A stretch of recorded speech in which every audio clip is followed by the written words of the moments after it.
a young No, girl? no, not at all. No? It's the story of a very... Buddy Holly! Buddy! Others were damaged in ways the public never understood. Tonight, we uncover 7 music legends the world thought were heroes, until Ed Sullivan pulled back the curtain. Stay with me, because by the end of this video, you may never see classic music history the same way again. This is this, Fidel. In Latin American countries over and over again, dictators have come along. They break the... Because while America saw a stiff host with an awkward smile and a calm voice, the entertainment industry saw a gatekeeper who quietly decided which voices would echo across the nation and which would fade into silence without explanation. For millions of families, Sunday night meant safety, comfort, and tradition, because Ed Sullivan represented trust, respectability. Which gave me a kick because here, if ever I met one, is a frustrated newspaperman. He would rather bet a newspaperman. And it really stuck, huh? Uh-huh. Ed... When an artist walked onto his stage, they weren't just performing a song, they were stepping into a carefully controlled environment where every movement, lyric, and expression was measured against what America was ready to accept. Go back into the files and pick out little just gems of comedy. Elvis Presley was the first major warning sign, not because he failed, but because he succeeded too powerfully for a country still struggling with youth independence, sexual freedom, and rebellion. And when Ed Sullivan allowed Elvis to perform but cut the camera away from his hips, it wasn't a technical decision, it was a cultural statement delivered without words. America didn't need to be told that something was wrong, because the message was subtle but clear: Elvis could be loved, but only if his freedom was partially hidden. Girls voted him in. Oh, I figured that way. I was, just a little way of expressing it. It was about balance between popularity and control. Behind the scenes, Sullivan defended these choices as responsibility, arguing that he was protecting families and children, but artists understood the deeper reality. I think ever on Broadway, the crowd that assembled outside The Rolling Stones walked into this environment already labeled as dangerous, loud, and uncontrollable, and when they were asked to change a lyric as simple as, "Let's spend the night together," it wasn't really about the words, it was about proving who held the power in that room. Mick Jagger's exaggerated eye roll during the live performance was a small gesture, but it carried a massive message. Well, Doug Jones presently is ranked number 3 in the top 10 heavyweights. And Ed Sullivan recognized immediately that this kind of resistance couldn't be allowed to grow unchecked. The Stones were never openly banned, never publicly criticized, but their access was restricted, their relationship with mainstream television quietly damaged.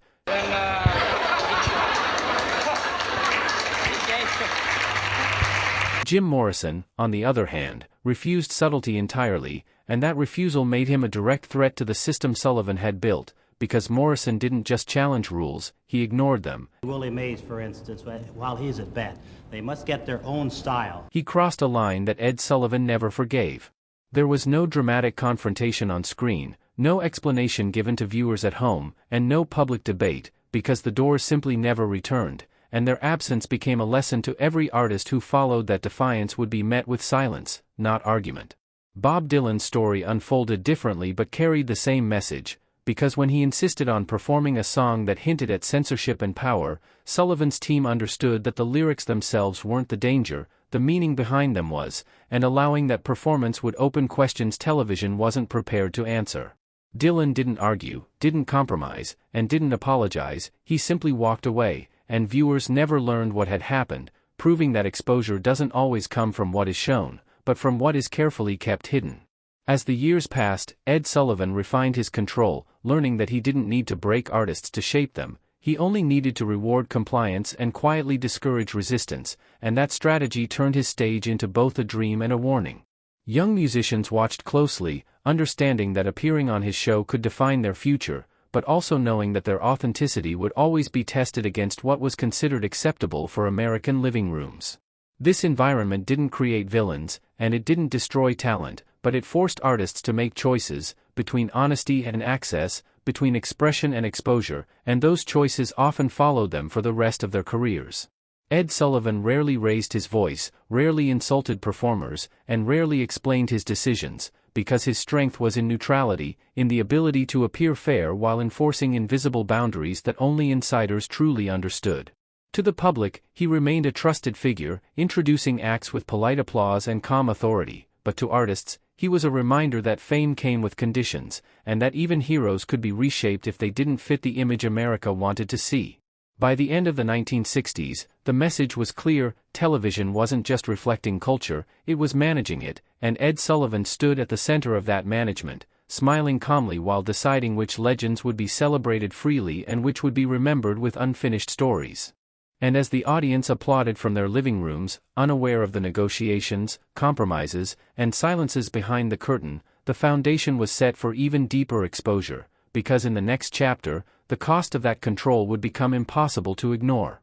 By the time Ed Sullivan reached the peak of his influence, the rules were no longer spoken, they were understood, because every artist stepping onto that famous stage knew they weren't just performing music, they were negotiating their image with a man who represented the comfort zone of American television. The Beatles were perhaps the smartest players in this environment, not because they lacked rebellion, but because they understood timing, restraint, and presentation, and when they arrived on the Ed Sullivan Show, it wasn't chaos that made history, it was control disguised as excitement.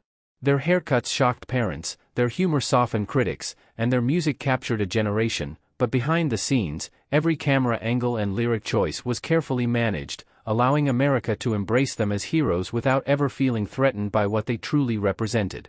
This wasn't accidental, and it wasn't luck, because the Beatles learned that surviving the spotlight meant knowing when to push boundaries and when to step back, and that awareness protected their legacy while others paid the price for honesty that came too fast or too loud.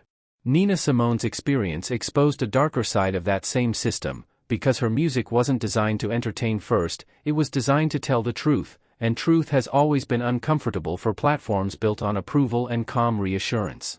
She wasn't banned, shouted down, or openly criticized, but her appearances were reduced, her message softened, and her most powerful songs quietly avoided, proving that silence could be more effective than censorship when it came to shaping public perception. America saw her talent, applauded her voice, and respected her presence, but what they didn't see was the frustration of an artist whose pain was considered acceptable only in small doses, leaving her celebrated but incomplete in the public eye. Johnny Cash walked a dangerous line between tradition and rebellion, because he respected faith, country, and family, but he also respected prisoners, outsiders, and people society preferred not to acknowledge, and bringing those voices onto national television was never a comfortable decision. Ed Sullivan allowed Cash to perform these songs, but only after careful consideration, making sure the message felt compassionate rather than confrontational, and while Cash remained a hero, his rough edges were constantly smoothed to fit the expectations of middle-class America. What viewers didn't realize was how close those performances came to being rejected entirely,